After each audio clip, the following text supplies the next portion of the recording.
Bonjour à tous et bienvenue sur Histodote. Quoi de plus emblématique qu'un drapeau pour représenter une nation? Depuis plus de 200 ans, le drapeau tricolore a traversé tous les régimes et flotté sur tous les continents.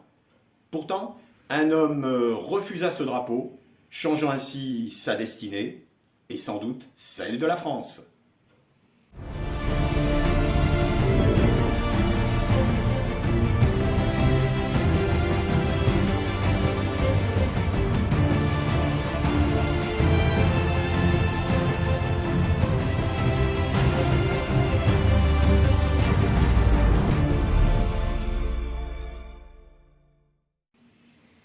Henri d'Artois, duc de Bordeaux, né le 29 septembre 1820 au Palais des Tuileries. Il est le fils du duc de Berry et de Marie-Caroline des Deux Siciles, et le petit-fils du comte d'Artois, futur Charles X. Il ne connaîtra pas son père, assassiné par un bonapartiste en février 1820, alors que sa mère est enceinte. Elle accouche 7 mois plus tard de ce garçon qu'on appelle l'enfant du miracle, car il peut un jour hériter du trône. Octobre 1820. Il reçoit le château de Chambord grâce à une souscription nationale, et prend donc le titre de comte de Chambord. 1830. Charles X abdique en sa faveur suite à la révolution des Trois Glorieuses, et confie la régence à son cousin le duc d'Orléans. Mais Louis-Philippe a d'autres projets. Choisi par les chambres, il devient roi des Français le 9 août.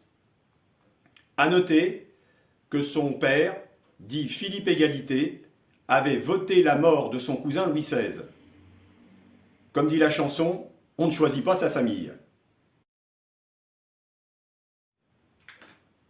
La famille royale déchue prend le chemin de l'exil et s'installe en Écosse. En 1832, la duchesse de Berry, que Napoléon qualifiait de seul homme de la famille, tente un soulèvement dans l'ouest de la France. Soulèvement qui échoue, elle est arrêtée et emprisonnée quelques mois avant d'être exilée à Palerme.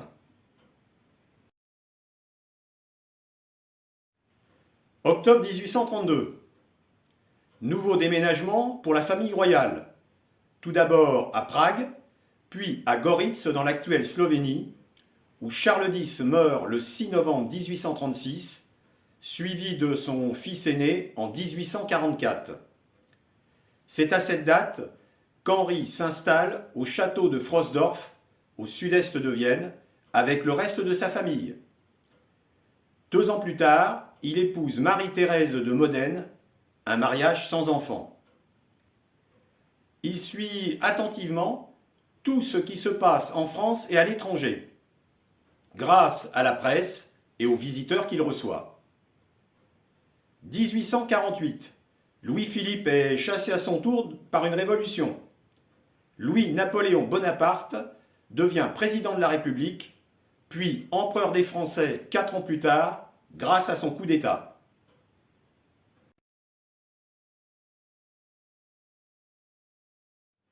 Le comte demande à ses partisans de ne pas intervenir dans la vie politique du Second Empire et commence à élaborer les principes d'un futur régime.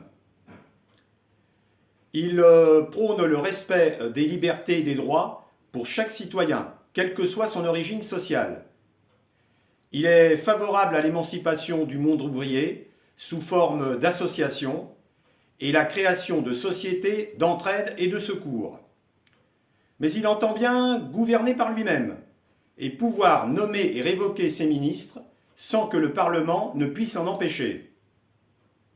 S'il considère l'enseignement comme une priorité, il préfère le confier à des établissements religieux plutôt qu'aux écoles publiques dont il se méfie.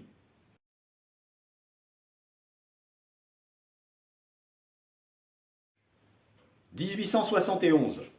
Le Second Empire s'est effondré suite à l'humiliante défaite contre la Prusse.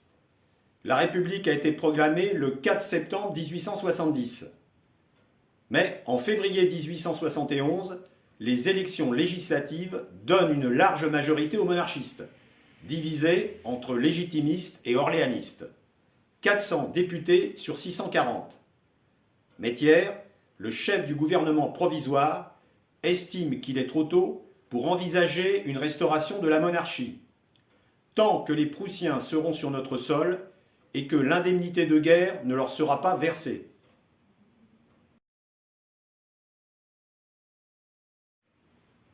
Le 8 juillet, Henri revient en France pour rencontrer le comte de Paris, prétendant des orléanistes, et aussi des personnalités favorables à son retour. C'est là qu'apparaît pour la première fois le problème du drapeau tricolore, qu'il considère comme le drapeau de la Révolution. On essaie de le convaincre qu'il est désormais l'image de la France et que les Français y sont attachés. Mais il refuse de l'accepter et quitte le pays, non sans avoir publié un manifeste dans lequel il explique que le drapeau hérité de ses aïeux, qui a flotté sur son berceau, doit ombrager sa tombe. Déjà, en 1848, certains révolutionnaires avaient voulu adopter le drapeau rouge en remplacement.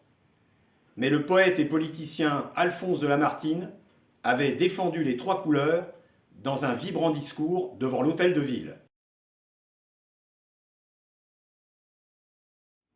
2 ans vont passer sans que la situation n'évolue, alors que Thiers est remplacé par MacMahon favorable à la royauté.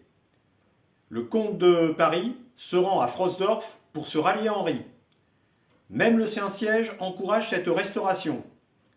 Le 4 octobre 1873, une commission de députés royalistes présente au comte un projet de constitution. Mais le problème du drapeau reste toujours un point sensible. On lui propose même des compromis, comme par exemple un drapeau tricolore orné de fleurs de lys. Et on se dit qu'on arrivera bien à un terrain d'entente. Fin octobre 1873, tout est prêt pour le retour du roi. On lui confectionne un costume, le carrosse et les chevaux sont prêts, l'itinéraire du cortège royal planifié. Mais le 30 octobre, coup de théâtre. Henri fait savoir qu'il ne montera pas sur le trône sans le drapeau blanc. Arrivé incognito en France, il tente de rencontrer MacMahon pour qu'il l'aide à se faire reconnaître par l'Assemblée. Mais MacMahon refuse. Le 20 novembre, l'Assemblée, qui ignore le retour du comte, désigne MacMahon comme président de la République pour un mandat de 7 ans. Henri comprend qu'il n'a plus rien à espérer et rentre à Frosdorf, où il meurt le 24 août 1883. Ce refus incompréhensible d'un morceau de tissu tricolore servira de linceul à la monarchie. La République est définitivement installée. Voilà, merci à Shakespeare de m'avoir inspiré le titre de cet épisode. Merci à vous de m'avoir suivi. Et avec moi, faites vivre l'histoire. Salut!